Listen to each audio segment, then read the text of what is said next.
We saw that language is complex. There is no single meaning, we disagree on the grammar, and there is some ambiguity.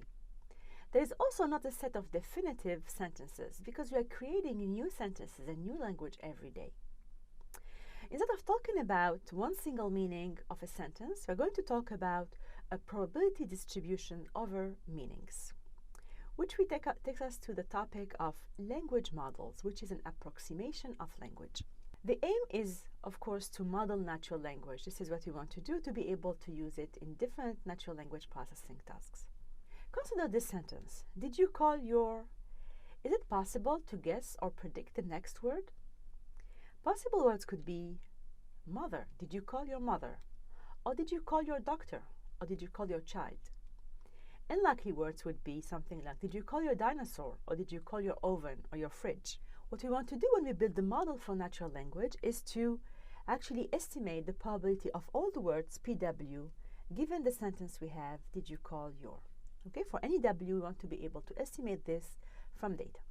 Ultimately, the goal of building a language model is to build a probabilistic language model that assigns a probability to each next possible word, that is, predict the next word. For example, what is the probability of mother given that the sentence is did you call your, given the sentence? Probability of dinosaur given the sentence. Probability of doctor given the sentence. Okay, so you want to be able to predict the next word. We want to be able also to use these language models to assess the probability of a sentence or a sequence of words. For example, predict the probability to see this sentence in the text. What is the probability of open your book on page 6 versus the probability of book open 10 you're on page. So we see that one sentence makes sense, the other one doesn't make sense. And we hope that the probability of the sentence that makes sense would be higher than the probability of nonsensical sentences.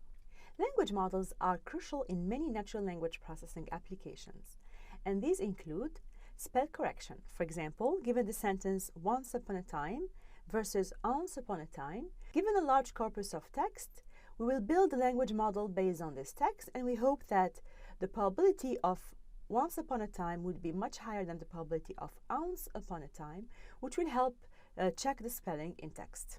Statistical machine translation used by excellence language models.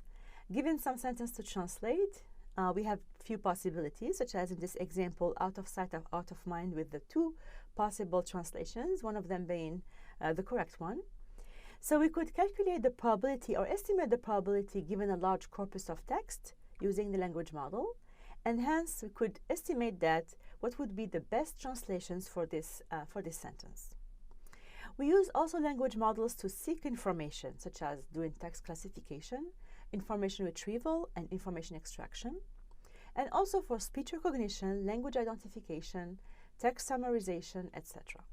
So what's the idea of language models using n-gram models? Suppose we want to estimate the probability of the word page following the sentence, open your book on. In other words, we want to estimate the probability of page given that the sentence observed or the history is open your book on. Before we dive into n-gram models, let's first examine how we can estimate the conditional probability of having a word or the prediction of a word given a sentence. For example, the probability of the word page, given that the sentence is open your book on, we could use the frequencies in a large corpus of text to estimate this probability. For example, probability of page given the sentence open your book on could be the ratio between the count or the frequency of the sentence open your book on page divided by the count of open your book on. So if we have these counts and assuming a very large corpus or very large text, we could estimate the probability this way.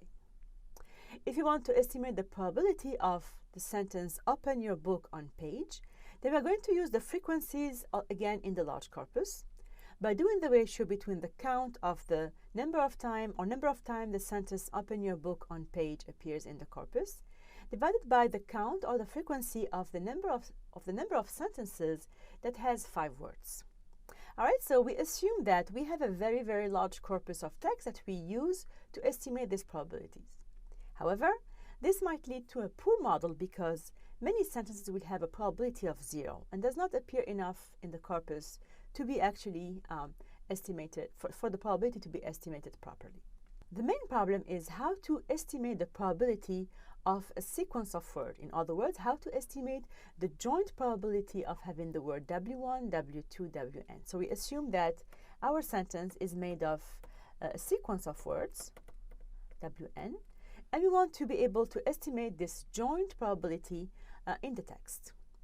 One possible solution is to decompose the joint probability using the chain rule of probability. That is, the probability of the sentence or the word W1, the sequence W1, Wn, is the probability of the word W1 times the probability of W2 given W1 times the probability of W3 given W1, W2, etc. So I'm going to use for each time the probability of the word given the history or the sequence of word that came before this word.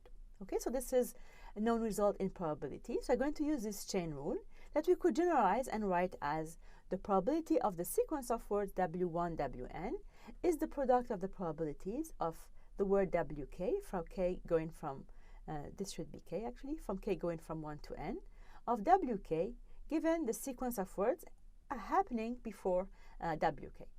Okay, so I'm going to use this trick to be able to do this estimation. The idea of the n-gram models is to, instead of using the whole chain, let's just approximate it by using the last words. For example, for what we call the bigram models, we're going to use the Markov assumption that each word will depend on the previous word. In other words, we're going to use the probability of Wn given the previous word Wn minus 1 to approximate the probability of Wn given the sequence of word that happened before Wn. For example, if I have the probability of page given the sentence I had, I could approximate that by the probability of page given the word that just happened before, which is on. Open your book on, page, so the probability of the page will only depend on the previous word on. We could also talk about what we call trigram models or 3-gram models, where we look not only at the previous word, but at the 2 previous words in the past, or the n-gram models, more generally, that look at the n-1 words in the past. So you could go in the past, like looking at the context of what just happened, either by 1, 2, or more words.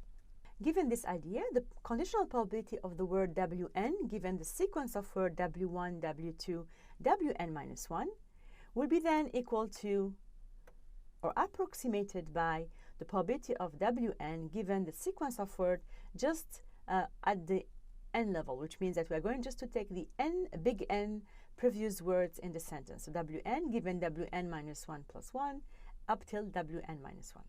So these assumptions will simplify the computations of the probabilities and specifically the estimations from large amounts of data. So if we want to calculate the probability of a complete sentence using, for example, a bigram, we're going to write this as PW1Wn will be approximated by the product of the probabilities that look only at the previous word. In other words, it's going to be the product of k going from 1 to n of the product of the conditional probability of Wk given the previous word Wk minus 1. Now, how do we calculate the probability of a word given the previous word or the previous words? We're going to use maximum likelihood estimate to do that. So probability of a word given the previous word will be estimated by the count or the frequency of the sequence Wn minus 1 Wn over all the count over all the sequences Wn minus 1 W for each possible word. This can be simplified as the count of Wn minus 1 because this actually just means that look at all occurrences in which Wn minus 1 occurs followed by any word W. So this is simply the count of Wn minus 1.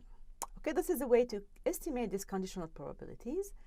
N-grams capture in general syntactic dependencies between the words. For example, bigrams would capture the syntactic dependency that a noun comes after a verb, or that a verb comes after the word to, etc. But in practice, bigrams are not enough. We like to use 3 or more grams, 3 grams or 4 grams or even 5 grams. We also use log probability to get a larger numbers than probability between 0 and 1, and we can always go back to the original probability.